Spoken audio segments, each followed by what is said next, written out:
However, age is still a really important prognostic factor. And overall, the prognosis is very good, even for patients that have had five miscarriages or more. This data that we're going to be talking about is looking at people who are going to attempt another pregnancy via intercourse, a spontaneous pregnancy. So, this is without any fancy testing, fancy treatments, whatever, right? So, this has nothing to do with IVF or any of that jazz. It's really just if you had these losses and then you try again, then what are the odds of success? Welcome to my fertility podcast, Superhumans, the show that brings you expert insights, personal stories, and the latest in fertility care all in one place. Whether you're starting your fertility journey, navigating challenges, or just exploring your options, we're here to empower you with knowledge, support, and hope. Join us as we dive deep into topics that matter most, from IVF and fertility treatments to mental health and wellness. I'm Dr. Mavis Garcia. And I'm Dr. Wise. We're two of the fertility specialists at Markham Fertility Centre in Markham, Ontario, Canada. Think of us as your sisters in all things fertility. Let's demystify the world of fertility together.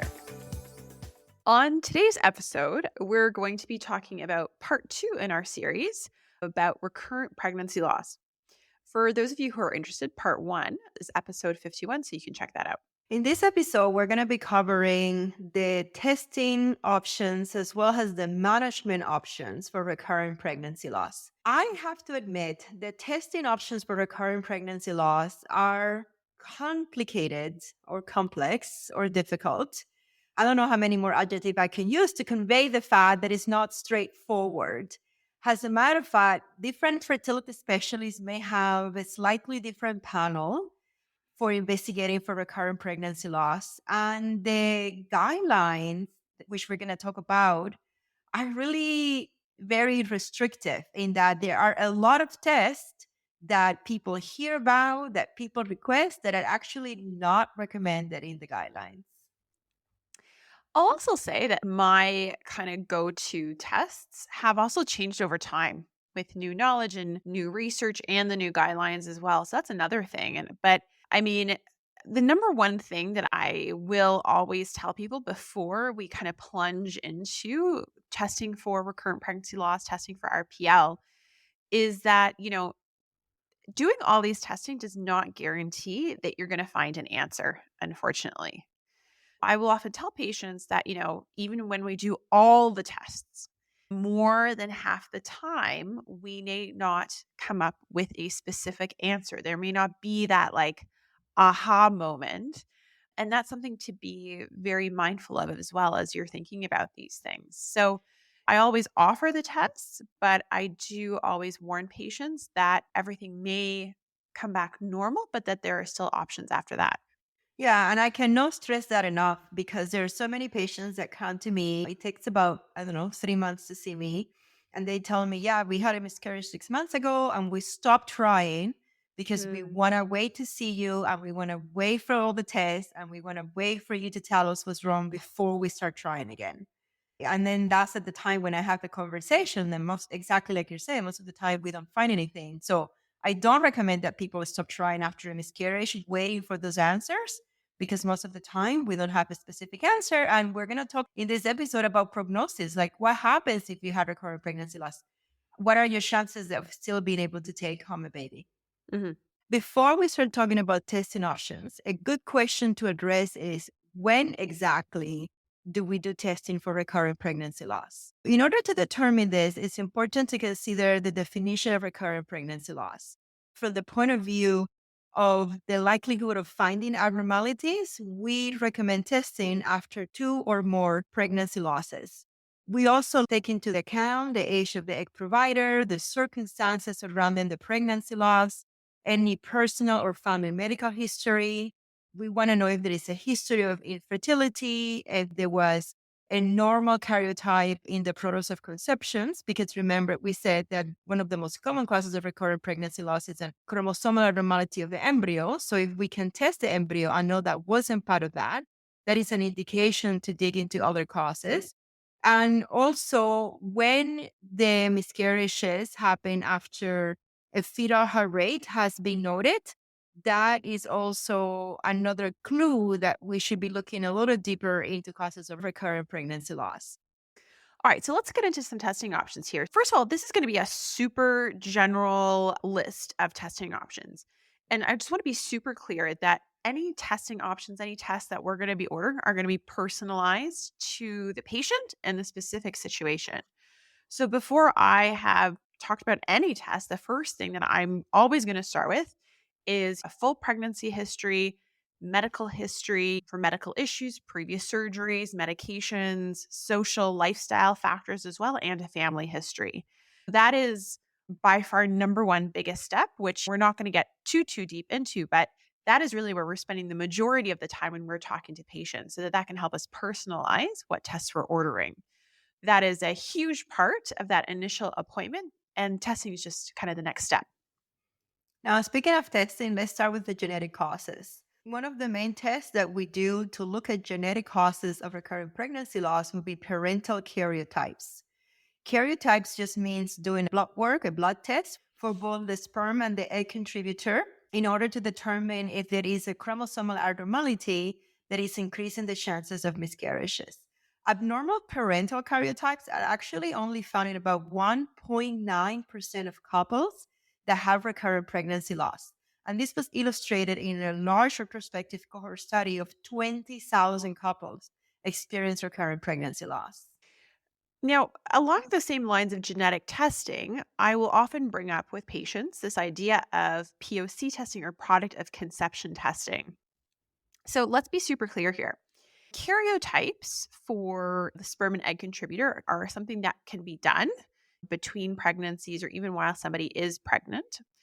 But product of conception testing is genetic testing of the pregnancy material specifically.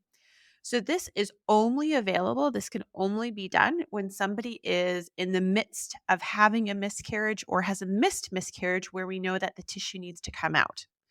This is only available in very specific, very certain situations in a very specific moment in time.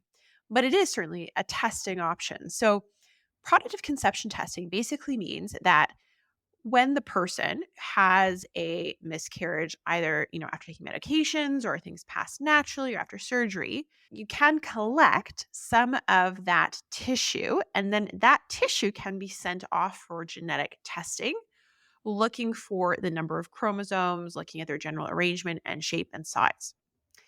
Now, this is not covered under OHIP as of January of 2025 when we are recording this episode. And the approximate cost is around six to $800 to be able to do the testing. It really only looks at the cause of miscarriage for that specific pregnancy, meaning that it cannot tell you whether you're at higher risk of having miscarriages. It really only answers the question of why somebody had a miscarriage for that specific pregnancy if the test comes back abnormal. The reason we look for it is because we know that the most common cause of miscarriage in general is that the pregnancy was genetically abnormal. So, this is a test that is testing specifically for that. Now, even if the pregnancy was genetically normal, it can still miscarry, and there can be many reasons why that can happen. But again, this is an option for patients who are about to have a miscarriage or are actively having a miscarriage to do some genetic testing to get some information about that specific pregnancy. But again, it is not part of a routine panel when we're talking about recurrent pregnancy loss because it is only usable in that very specific time. At Markham Fertility Center, if you're a patient and you've been diagnosed with a missed miscarriage or are experiencing miscarriage, I encourage you to reach out to your physician or physician team to speak with one of the genetic counselors to see if this is a good option for you. Now, moving away from genetic causes, now let's look at blood clotting issues. There is something called thrombophilia. Thrombophilia refers to blood clotting disorders. You can have hereditary thrombophilias, which means something that you're born with as part of your genetic makeup, or you can have acquired thrombophilia, which is something that you've developed. In terms of hereditary thrombophilia, the European Society of Human Reproduction and Endocrinology does not recommend screening for hereditary thrombophilia.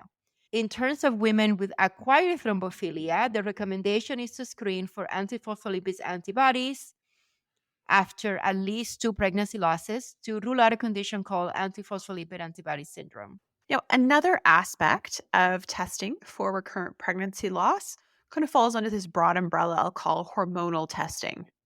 This is doing blood work to assess the hormonal functioning to see if that is having an impact on the risk of miscarriage.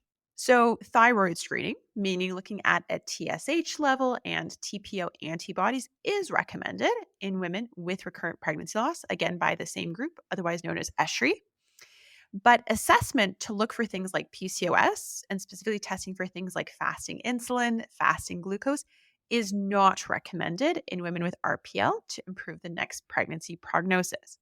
Now, again, the caveat to that is that if on history or on physical exam, if I have concerns or if I have a thought that maybe somebody has some insulin resistance or is even type 2 diabetic, or I know that they're type 2 diabetic, I will do something to assess their blood sugars. But again, that is a very person to person decision. We're talking about routine, meaning that every single person would not have assessment of fasting insulin and fasting glucose. Now, another one that's kind of interesting to me anyway is looking at prolactin or talking about prolactin testing. Prolactin is a hormone that the brain makes. That's number one main role is in breast milk production. For people after they give birth, if they begin lactating, that's under the control of prolactin hormone. So when I was going through training, certainly prolactin testing and testing of prolactin was something that we did routinely on patients with recurrent pregnancy loss. But nowadays, it's actually not recommended in women with recurrent pregnancy loss in the absence of clinical symptoms of having high prolactin, meaning that if somebody has irregular menstrual cycles or no menstrual cycles or any kind of nipple discharge, then that's when they recommend prolactin testing. But otherwise, it is not recommended routinely by ESHRE. Now, let's dive into the anatomical causes of recurrent pregnancy loss. All women with recurrent miscarriages should be having an assessment of the uterine anatomy. The preferred method of evaluating the uterus is transvaginal 3D ultrasound, as that in itself is very sensitive and specific in picking up anatomical abnormalities of the uterus. Now, a sonohistogram is also a very accurate assessment of the anatomy of the uterus. It is more accurate than a hysterosalpingogram. Sonohistogram, which is routinely done at Markham Fertility Center, can be used to evaluate the uterine anatomy, even when a 3D ultrasound is not available. And the benefit of that is that also we can assess tubal patency at the same time. A lot of people have some fears about the sonohistogram because Google and whatnot can scare patients into how painful it is. And to be honest, for some patients, it can be very uncomfortable. But for the majority of the patients, it is less painful than they think. It involves putting a catheter inside the uterus and then putting a media solution to distend the walls of the uterus and doing a 3D reconstruction of the uterus so we can see the anatomy of the cavity of the uterus and determine if there is something in there like a septum or a fibroid that could be a cause of the recurrent pregnancy loss. I have to say, I love a good sono. I love a great sono because I feel like it provides so much great information and it provides a great picture. And for people who are very visual, it's a great picture to show someone in terms of, okay, this is what your uterus looks like. And this is the thing that shouldn't be there. It leads to a great discussion, I think, for sono. And that's why I think it's such a great test that gives us so much great information. For sure. Now, let's talk about the male partner's contribution or the sperm provider contribution to this puzzle of recurrent pregnancy loss.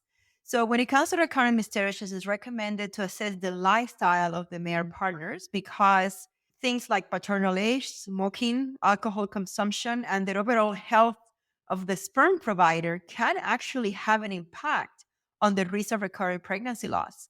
And this is something that I would say is fairly new information. I don't know if you remember Dr. Weiss at CFAS in 2024 in Vancouver. There was a great lecture about the impact of the sperm in the DNA to the health of the pregnancy and the Mhm. health of fetus as well. So, assessing DNA fragmentation, for example, is a test that we can do in order to determine the DNA damage status of the sperm And there have been studies linking high levels of DNA fermentation or high levels of DNA damage to increased risk of recurrent miscarriages.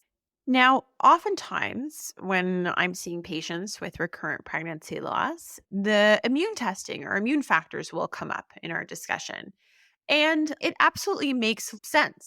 You have a pregnancy, which is a foreign thing, a foreign body that is now inside the uterus. And we know that when there's foreign things inside of our body, the immune system will typically attack them and not allow them to stay.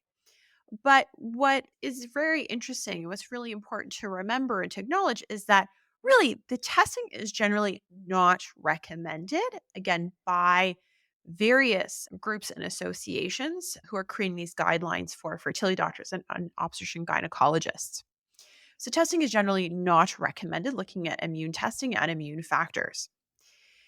Now, this includes HLA typing, except in very, very specific situations that like I've never even seen. So we're not even going to get into those details. Cytokine testing or testing of cytokines is not recommended. And again, there's insufficient evidence for testing of NK or natural killer cells. This doesn't mean that the testing is bad or that it, should not be done. It's just that it is not recommended to be done routinely for every patient coming in for assessment of recurrent pregnancy loss. And this goes back to really talking to the patients, figuring out what's going on, doing history to get an understanding, and then personalizing the testing.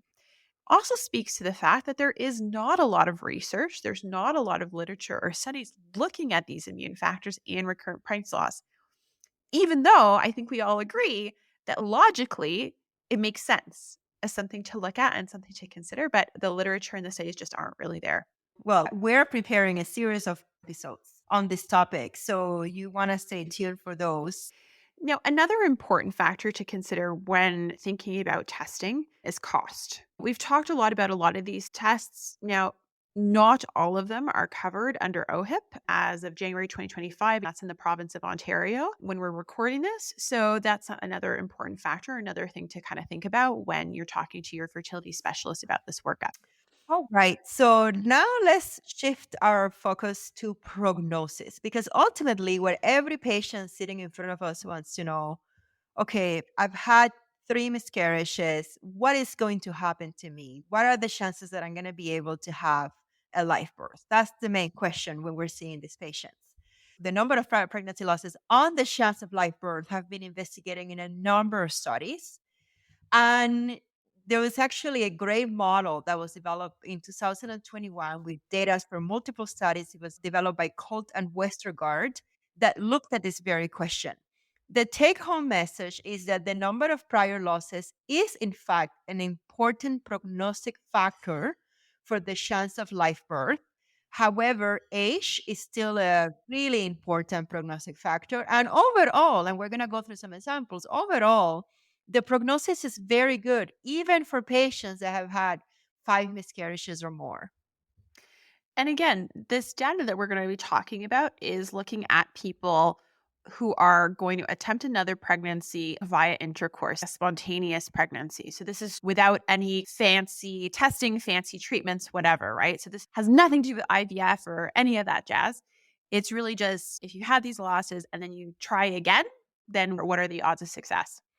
Yeah. So, for example, according to these models, if the egg provider is less than 35 years of age and they have one miscarriage in the past, the chances of a live birth with spontaneous conception without any intervention at age 35, it's about 80%. And at age less than 35, it goes up to about 85 to 90%.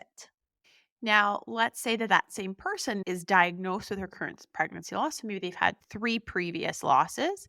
With three previous losses at the age of 35, the chance of that subsequent pregnancy, so pregnancy number four, continuing on to get to term is upwards of about 65 to 70%.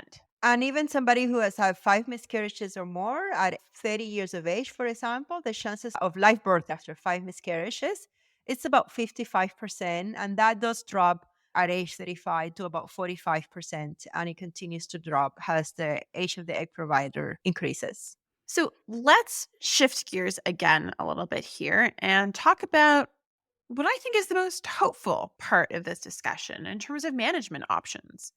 If somebody is experiencing recurrent pregnancy loss, what can we actually do to try and minimize the risk or mitigate the risk of another miscarriage? Going back to the guidelines that were put out by ESHRE, women with recurrent miscarriages should be advised to maintain a healthy BMI, to quit smoking, to limit alcohol, and to limit caffeine to less than 200 milligrams per day.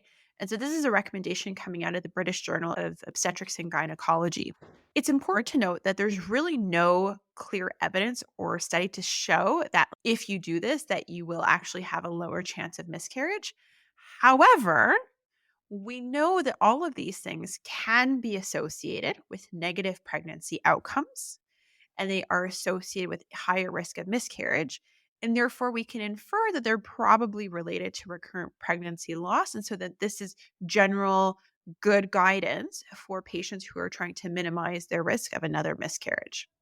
One of the comments that I hear often when talking to couples with recurrent pregnancy loss is the notion of, well, I don't have problems getting pregnant. I have problems staying pregnant. Therefore, I do not need IVF. And the value of doing IVF as one of the management options in recurrent pregnancy loss is the ability to do pre-implantation genetic testing on the embryos and being able to transfer an embryo that has been tested to be genetically normal in order to decrease the risk of miscarriage due to chromosomal abnormalities. So, like we mentioned before, that's a very common cause of miscarriages is chromosomal abnormalities. We know these abnormalities increase with advanced reproductive age. So, for people who are having recurrent miscarriages who might be a little bit older, especially older than 35, IVF with pre-implantation genetic testing can increase the chances of a live birth by transferring an embryo that has been chromosomally normal into the uterus. IVF with pre implantation genetic testing, specifically looking at structural rearrangements or BGTSR, is also the recommendation for patients who are having recurrent pregnancy loss or who know that they are carriers of a balanced translocation, which is another known genetic cause of recurrent pregnancy loss. Much less common for sure in the general population, but certainly when patients have a translocation, either the person contributing the sperm or the egg, then doing IVF with PGT, specifically SR for those structural rearrangements, is recommended to figure out which embryos are the ones that have the best chance of success so that we can get those in faster and get you a happy, healthy pregnancy faster. And if you want to know more about IVF and specifically PGT, refer back to episode 30, where our genetic counselor Diane explains the ins and out of pre-implantation genetic testing. When something is found on imaging, when there's concern about anatomical causes that may be contributing to a higher risk of recurrent pregnancy loss, then that's when we talk about things like surgical interventions. For instance, it could be something like removing a uterine septum or uterine septoplasty or removing uterine fibroids, which is known as a myomectomy. And this can significantly improve outcomes, of course, depending on the specific situation. If antiphospholipid antibody syndrome has been diagnosed as part of the investigations and the testing for recurrent pregnancy loss, then the treatment there would be the use of blood thinners such as low dose aspirin or low molecular weight heparin. For people that have unexplained recurrent pregnancy loss, lifestyle factors modifications such as quitting smoking, reducing alcohol intake, eliminating toxins, all of the things can make a big difference in the chances of live birth. So let's talk about progesterone. Oh, my favorite hormone. Let's talk about progesterone.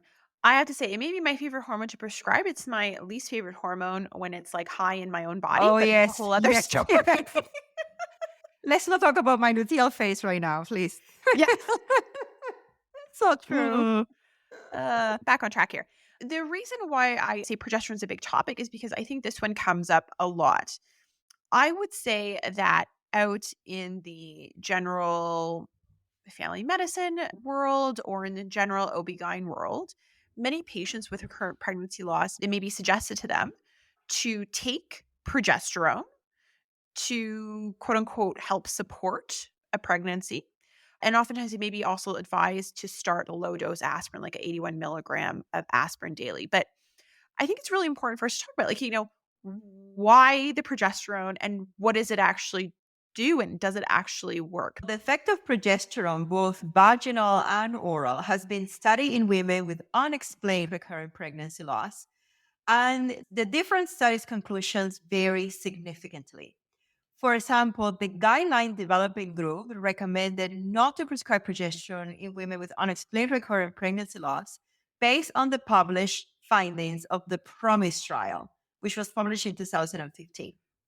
The PROMISE trial was a really big, multi center, double blind, placebo controlled, randomized trial. It was actually published in the New England Journal of Medicine. And in the study, they investigated vaginal progesterone as a treatment to improve live births in women with unexplained recurrent pregnancy loss. This is a study that was published in 2015.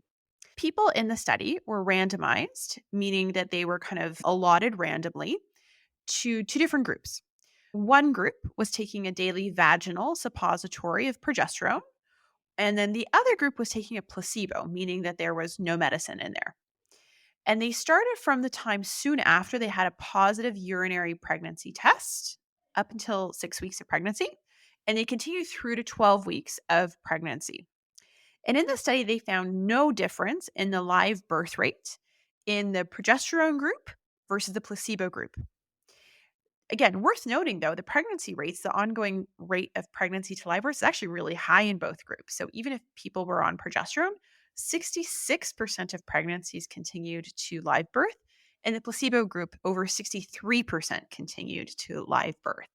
Now, it's important to know that there is very little harm to supplementing with progesterone, even if the studies suggest that there's not a significant benefit. Like everything else in fertility, we are trying our best to improve our patient outcomes. Sometimes we have imperfect information, and we do use progesterone supplementation in people with recurrent pregnancy loss, even if there is no overt vaginal bleeding, because we want to do everything that we can to improve their outcomes. And while the evidence is not strong that it makes a big, significant difference, we know that there's very little risk and a potential benefit. At the end of the day, I think what we basically just keep saying over and over again in this episode is that a personalized approach is key. Recurrent pregnancy loss, RPL, is such a broad topic. It's practically a whole fertility textbook in terms of the different causes and treatments and things that can be going on. And so, really, what works for one person might not work for another. And this is why having that relationship with a fertility specialist who is trying to look at all of the things and to give you all the evidence and doing all the testing is really helpful. And that's really the key place to start.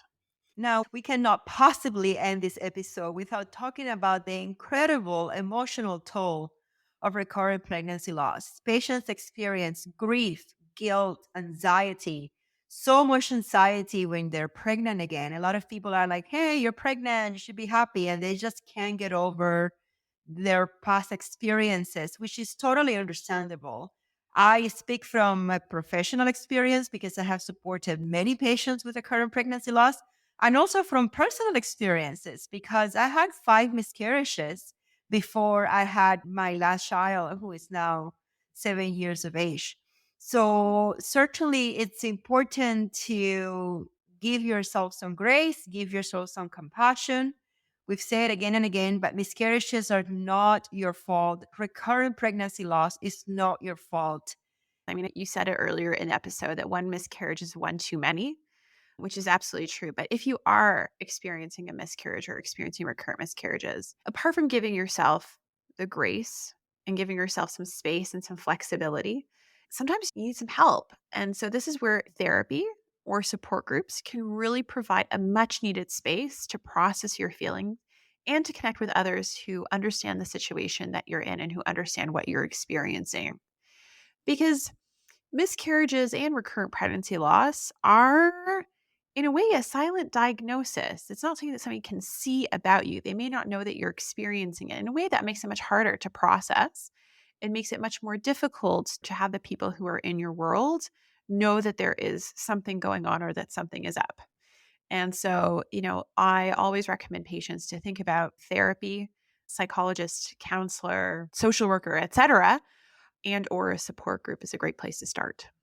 The last thing that I want to leave you with is that while, of course, it's a very challenging journey, you have heard in this podcast, it's not very clear what kind of investigations to do. Many times we don't find specific answers.